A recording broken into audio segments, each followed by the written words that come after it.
Following breaking news, a confirmed case of whooping cough in Shorewood. The North Shore Health Department tells WISN 12 News the case is at Lake Bluff Elementary School. On top of that, WISN 12 News has learned the number of cases of whooping cough in the Greendale School District is growing. There are now 4 confirmed cases. The cases are all at Greendale High School. New at 6, WISN 12 News' Hillary Mintz tells us the action being taken to try to stop the disease from spreading.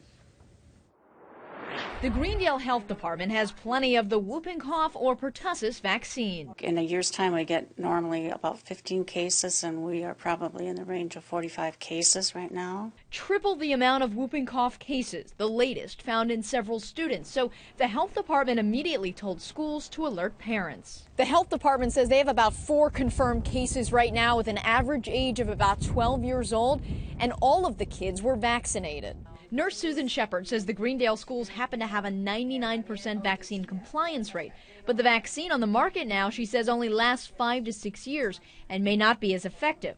The district released a statement saying, in part, teachers and staff have been informed of the symptoms of pertussis and can refer students exhibiting symptoms to the nurse's office. In addition, district custodial staff have been instructed to ensure that hand sanitizer is available and common surfaces are disinfected. It's throughout the community now. It's everywhere. You can go to a mall and you hear people coughing, going to church, you go into a movie theater, people are coughing, and you don't know if they have a cold or a flu or pertussis. Still, Nurse Shepard says the vaccine is the best line of defense, plus keeping good hygiene and staying home when you're sick.